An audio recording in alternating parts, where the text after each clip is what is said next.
So, in the past episodes, I spoke about living in the forest for 20 years. And at the same time, I said that sannyas is not required. Brahmachar, the life of the student, is required. Sannyas is not necessary.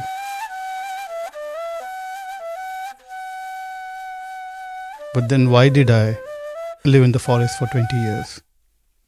I actually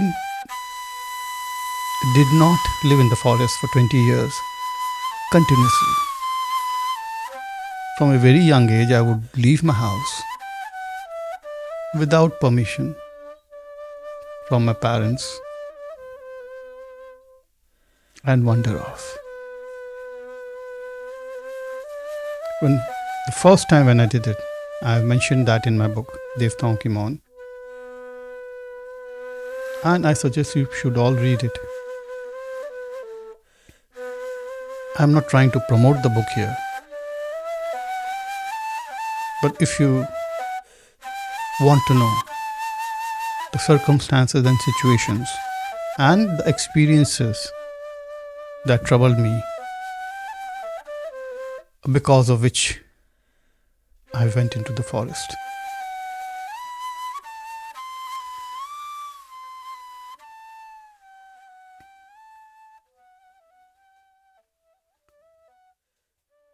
So even though I went into the forest,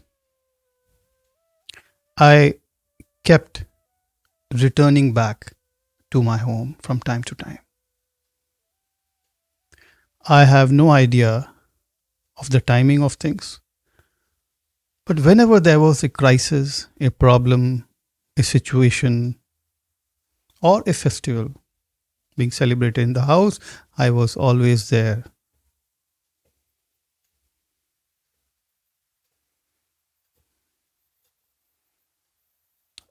When my parents lost my sister in a car accident, they were completely heartbroken. And I decided to return back. But those experiences did not leave me. And so I would slip into wilderness from time to time still. My parents were in Delhi, but I made my station in Mumbai. We had a flat in Mumbai. So I used to go there. And from there I used to wander off.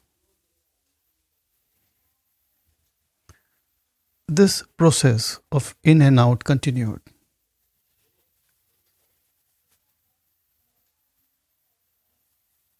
And slowly these experiences withdrew,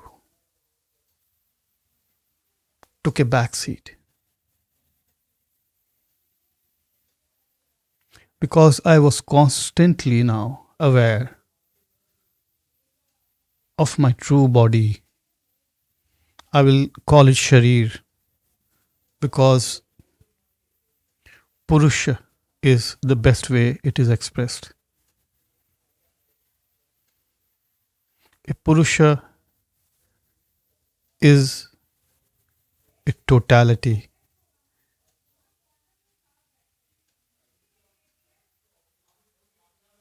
Which includes the mind, which includes the body, which includes hunger, desire, and everything, including the world.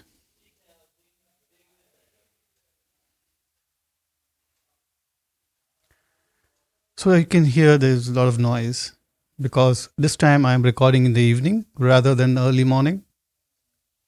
Early morning, everything is very quiet. I decided to do in the evening because at the end of this episode, there is a surprise. My son will read one of the texts that I had written 35, 40 years back. It was a lecture that I gave in one of the ashrams in southern India, in Kerala. in English. Otherwise, I speak and write in Hindi, which I feel more comfortable in.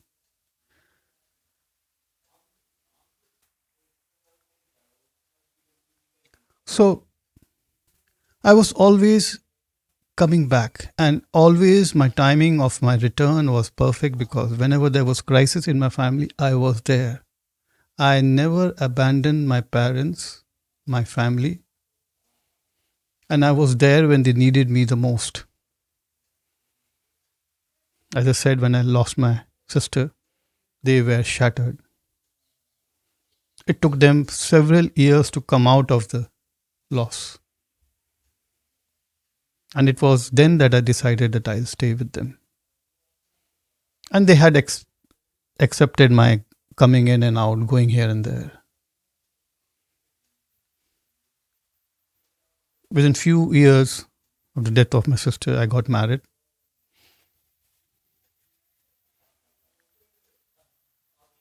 And in the first year of her marriage,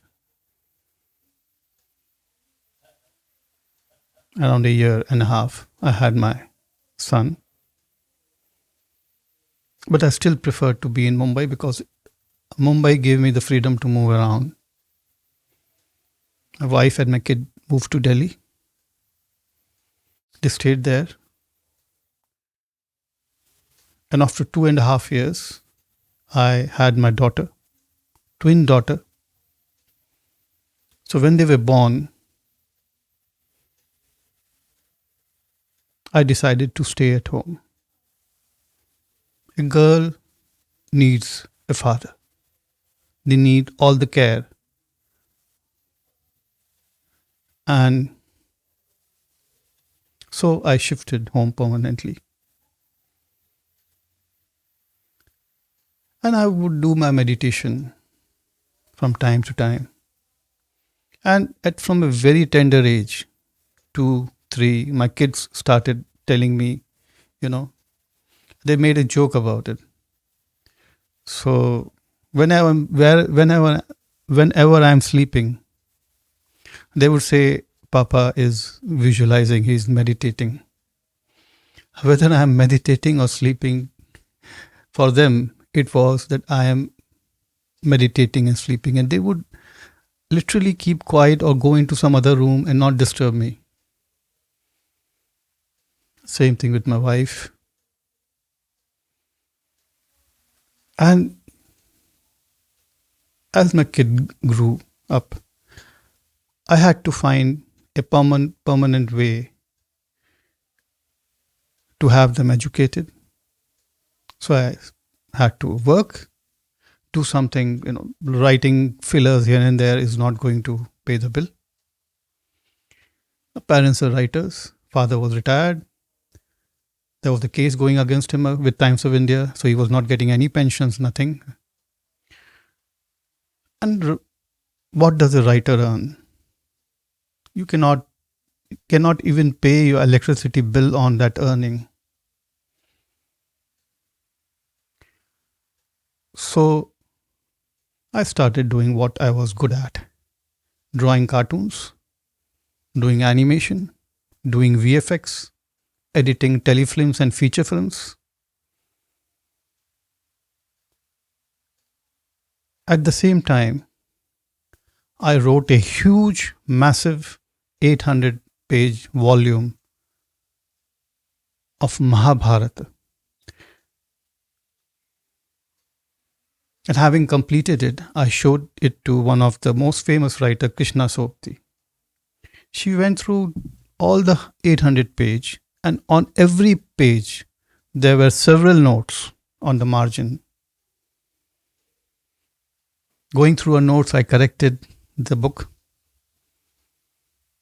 And after having finished it, I took the book to Trichur, to someone whom I respected a lot, Swami Bhumanand, and the initial introduction page and so on. I gave him to read. He went through all that. And after 2 or 3 weeks,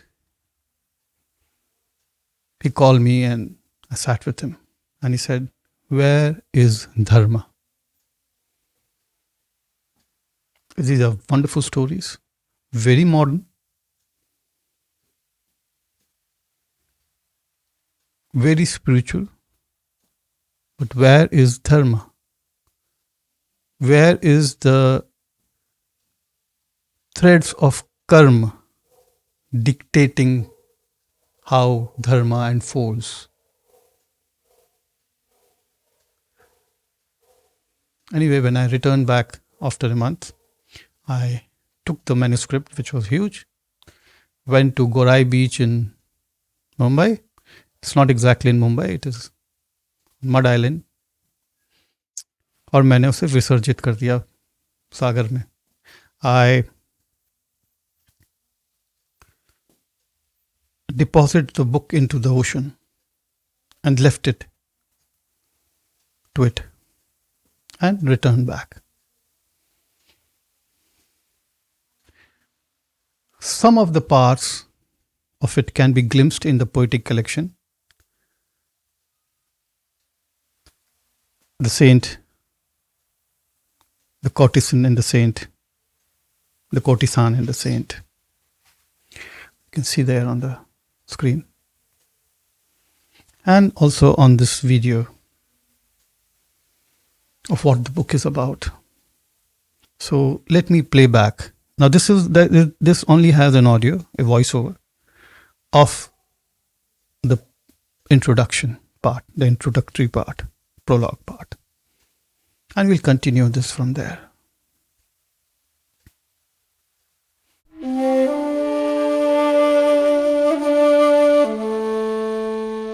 Prologue. This collection of poems can be best described as a mirror reflecting fragmented time. From Dushyant to the spirit of the machines, the mirror remains unchanged, though time shifts around it. The ancient court of Hastinapur stood in solemn grandeur, its pillars etched with the history of countless generations. The weight of Dharma hanging like a heavy mist in the air.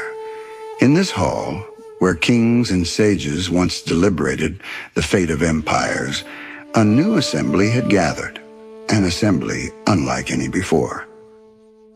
The Sutradhar, the eternal narrator, takes his place at the center, his voice weaving and gathering the threads through which the past and present unfold. A convergence of fates, where legends intertwine with the threads of destiny. His gaze, filled with the wisdom of ages, falls upon the figures emerging from the shadows, each bearing the burden of their own tales. Dushyant stands at the heart of the decay that will ripple down through time, a king burdened by the weight of his actions. His eyes, once filled with the arrogance of youth, now bears the weight of regret and a silent plea for redemption. In my quest for power, he confesses, I betrayed the purity of love. I seek no forgiveness, only to comprehend the Dharma I have broken. Shakuntala, in court, follows the gaze of the man who once loved and abandoned her. Her eyes, once filled with the innocence of a forest maiden, now holds the storm of betrayal and loss. Their story, one of love severed by doubt and rekindled by destiny, is a reminder that even the greatest of men are not immune to the consequences of their choices. As the tension in the court thickens, Draupadi enters, a storm of righteous fury and sorrow, a queen wronged, her dignity torn asunder in a royal assembly where justice was but a faint echo. She too seeks answers, her voice trembling with the rage of a woman scorned, now returned with the same burning question that has echoed through the ages. Was I one in accordance with Dharma, or was Dharma twisted to suit the whims of men? Her anger and anguish reverberate through the chambers, challenging the very essence of righteousness.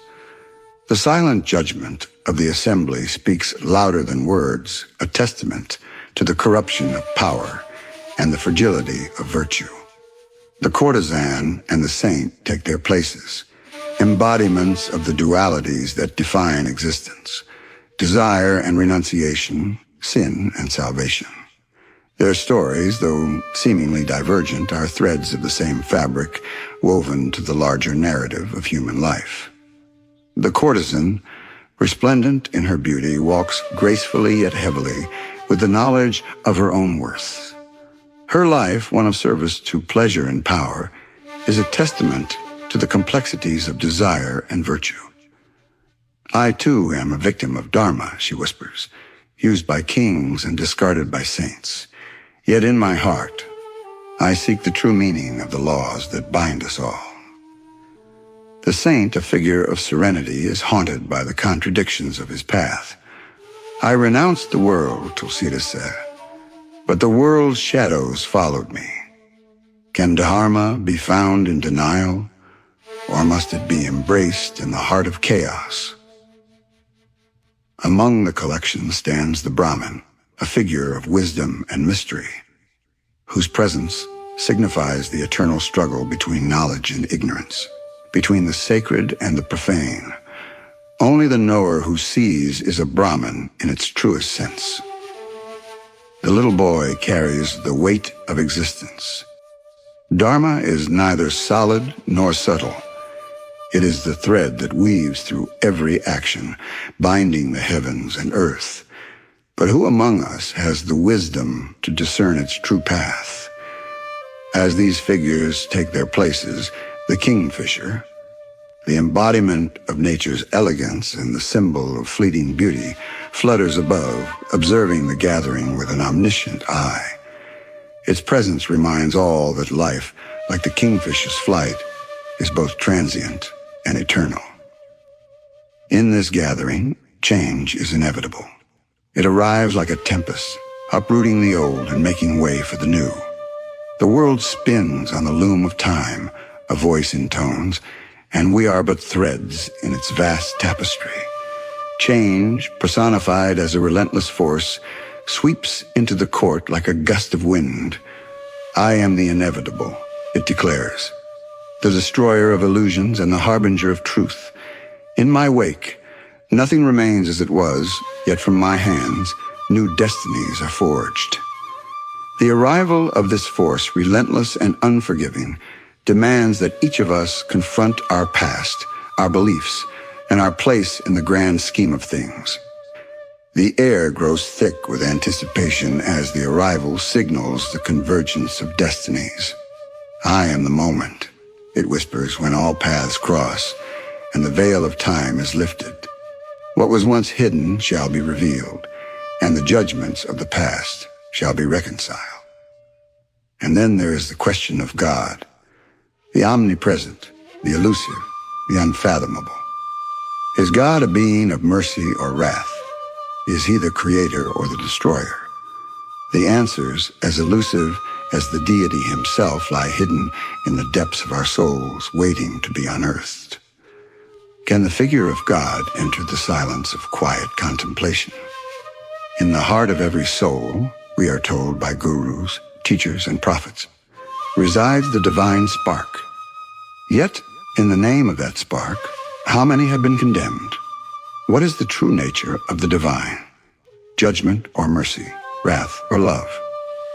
The image is the optics of illusion, and the seeker is its center where the locus of illusion is played. In this court, where past and present collide, where kings and queens, saints and sinners, courtesans and Brahmins all stand equal before the scales of time, the truth of existence is laid bare. This collection of poems sets the stage for a journey through the human condition, a journey that will test the limits of faith, love, and morality. The stories of Dushyant, Shakuntala, Draupadi, the Brahmin, the courtesan, the saint, and the forces of change and God are about to unfold in all their tragic, beautiful complexity. And finally, what is the spirit of the times we live in? The zoo, the nameless, and other poems zoom us into the new and emerging paradoxes.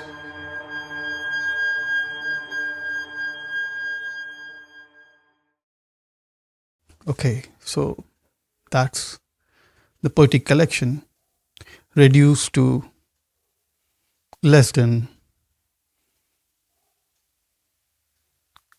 150, 200 pages out of the massive 800 pages that lies somewhere below in the ocean floor of Mumbai.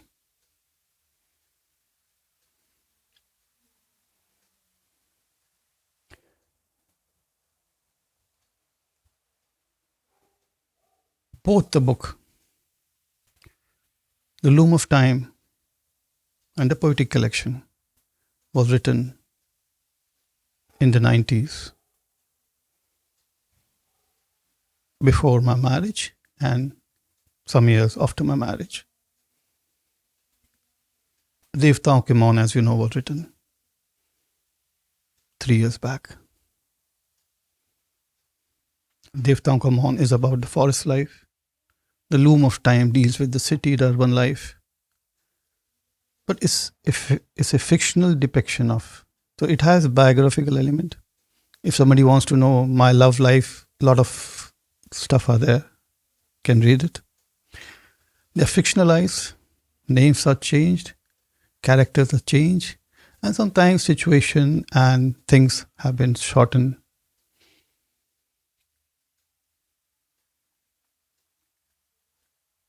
Loom of Time also contains the whole play on which the film Sheher was based, which won the Best Narrative Film Award in the Delhi International Film Festival. So you can read the play in its totality in English in Loom of Time.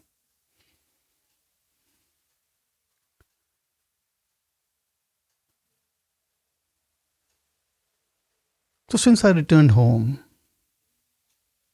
I had to earn to pay the bills, to pay the medical bills of my parents, to pay the school fees of my children.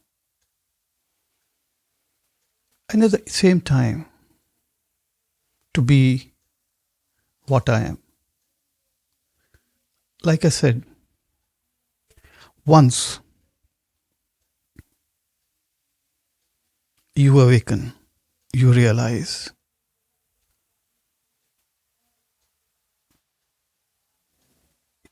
you are done with the world of opinions and stories. Some opinions are good, some are beautiful. All the stories are fantastic, of gods, demons, wars, and everything, all around the world. But the reality, your true self, your true body, is so shockingly different from everything that you have heard, everything that you have learned, from all the religious books, all the gurus, everyone, that you're going to be shocked.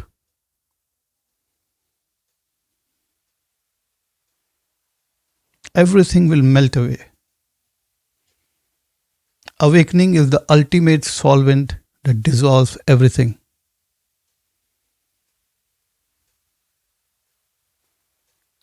Now, coming to the point, how does a middle class man, a middle class boy, a boy who has just finished his education,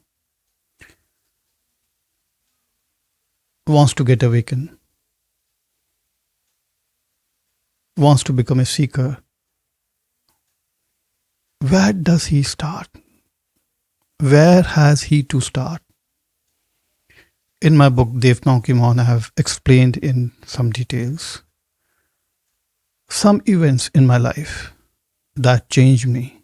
But the real kindling happened when accidentally I read Dostoevsky's Crime and Punishment. It was an eye-opener. My hands, my body was shaking several days.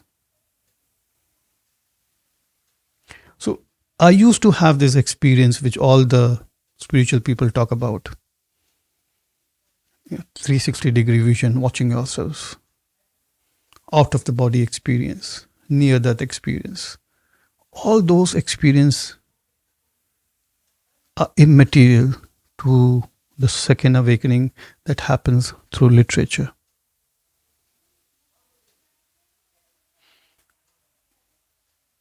Crime and Punishment made me aware of the other, the man in the street, that girl selling flowers,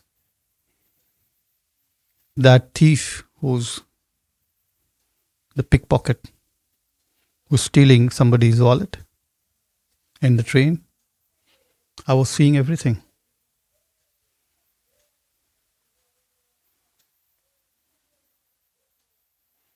But all my reaction, everything had dissolved away.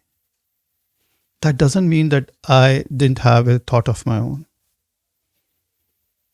that I would not stop a pickpocket if I knew he was a pickpocket, and I have done that. I have been beaten in Mumbai for standing up for a woman in a local train.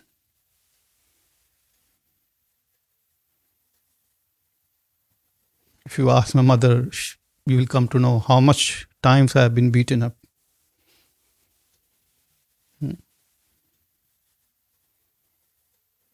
So that doesn't mean that you don't take a stance. It also does not mean that you don't have a political stance. I have voted all my life. I never missed an election.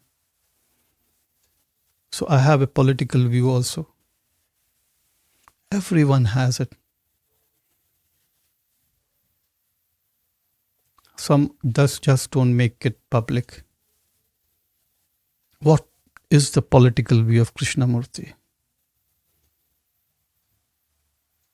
It's quite ridiculous if you have read him and have been close to him, as I was close to the inner group in Mumbai, which I have written in The Loom of Time. His political view was ridiculous, very British, very Oxfordian, with a little bit of Fabian socialism thrown here and there. If you want to read Rajneesh before he became Bhagwan, 60% of his talks were about politics. He spoke a great deal at the time of emergency in India. Every religious icon, whether he is Vishwamitra or Vasishtha, had strong political beliefs. When you care of the other, when you care for your people, when you care for your nation, inevitably you will have a political belief. I will not use the word belief, but this political outlook that you have is not dictated by opinion of others.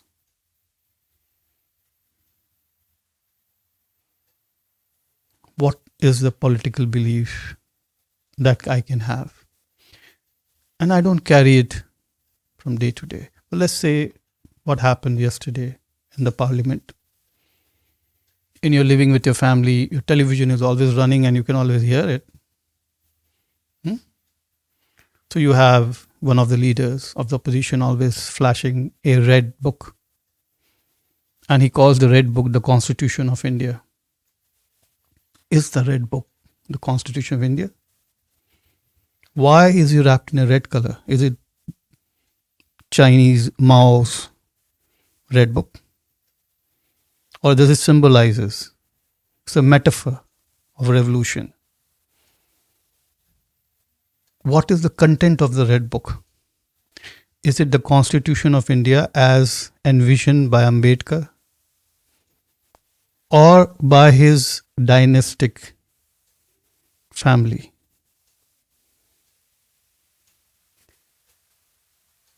Right? So there are two constitutions, original and one massively modified to suit a particular dynasty's point of view. But, but what is the constitution of the people of Bharat? Maybe that constitution is still to be written.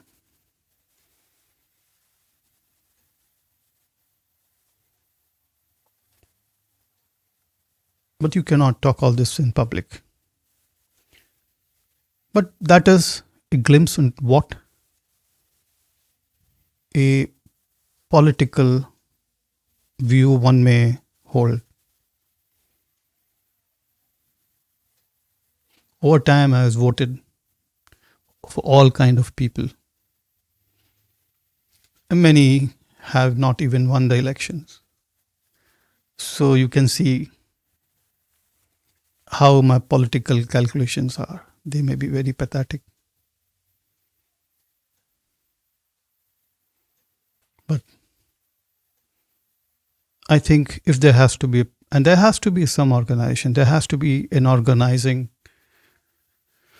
principle that give people their right to be untroubled by those who hold power and wealth. Even Chanakya said that the big fish eats the small fish if there is no law. According to him, lawlessness means the strong devour, eat, cannibalize on the weak. And the weakest person, weakest living person, human, are women and children, backward classes.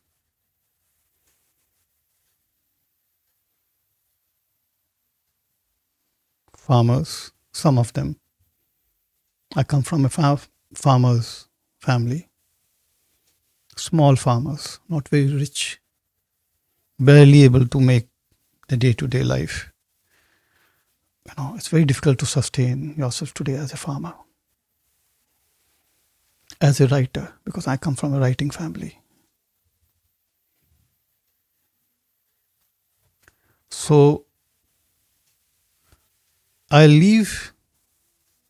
end this lecture with a lecture I gave several years back in southern India, in one of the ashrams. And I'll invite my son to read it. I'll start with the initial and the ending, and rest he will follow. The title is Lost in the Modern World, a Journey Back to Enlightenment. What does he say? Enlightenment is often thought to arise from a profound reflection on deep existential questions, those that probe the very essence of humanity's journey. It involves understanding not only who we are, but also where we might have lost our way. Like I said in my previous lecture, we have to recover our true body. And what is a true body? It is all this air, water, rivers, mountains, you, me, constitution, this ground.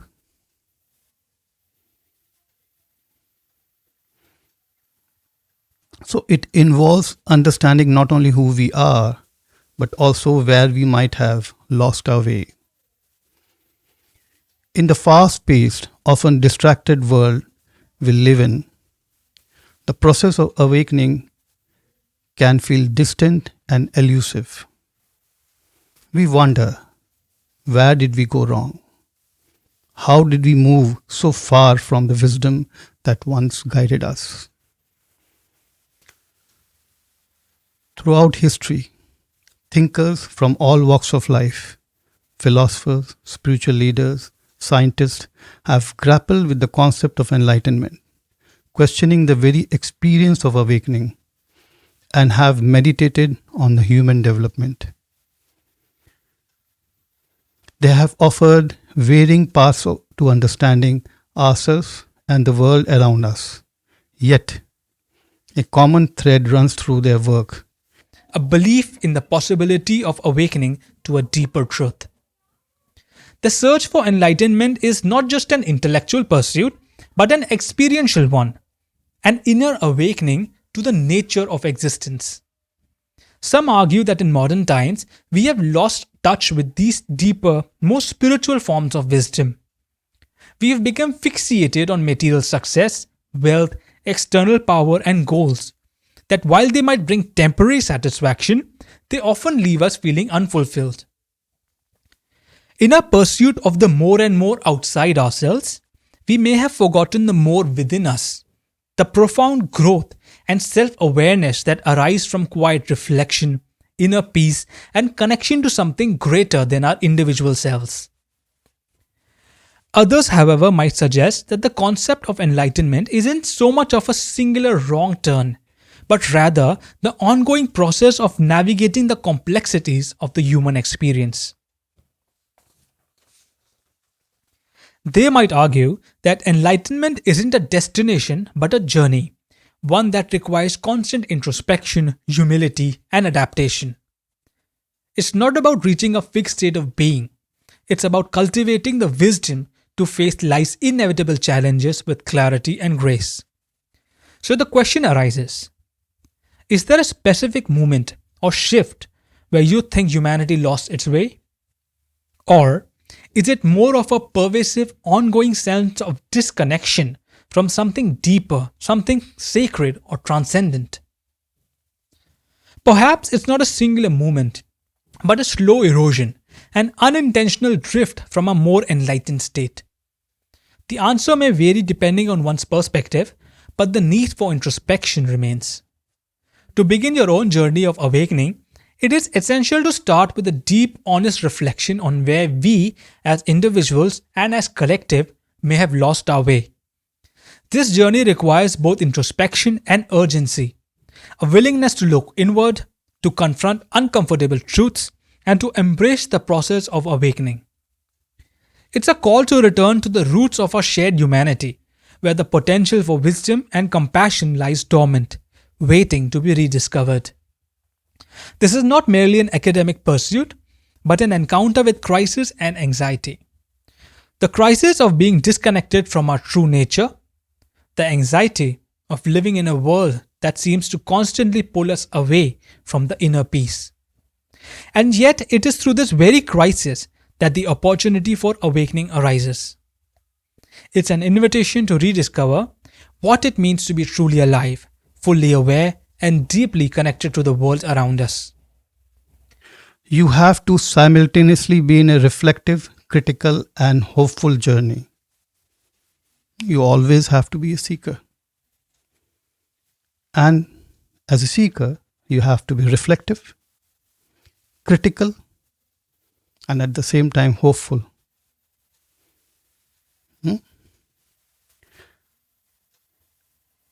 An unusual state to be in. It's a very unusual state. The state that the seeker is in is a very unusual because he's reflective, he's critical, and he's hopeful. He's not taking anything for granted.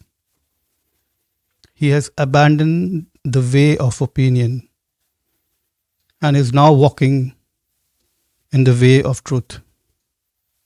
So he made a choice. Everyone has to make that choice that you take the route of opinions.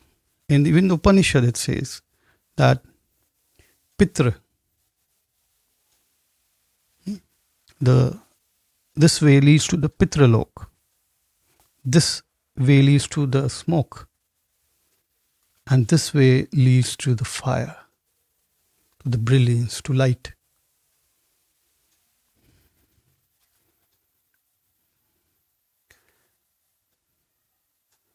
So you have to simultaneously be reflective, critical, and hopeful.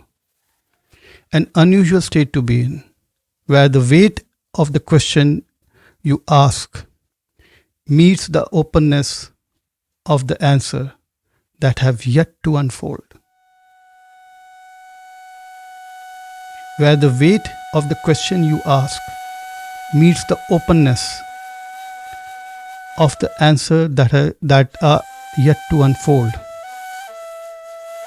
But the question remains, can you accept the challenge as a grahst, as a married man, as a man with children, as a man who has to earn to pay their fees, as a man who has to take care of the aging parents?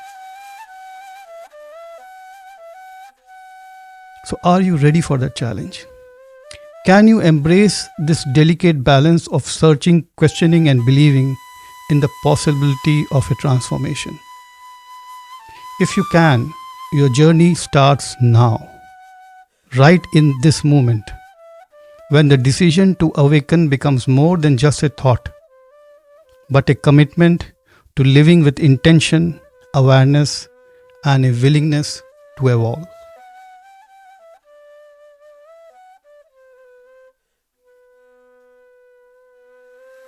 So you're not just a spiritual being, but that spirituality includes politics.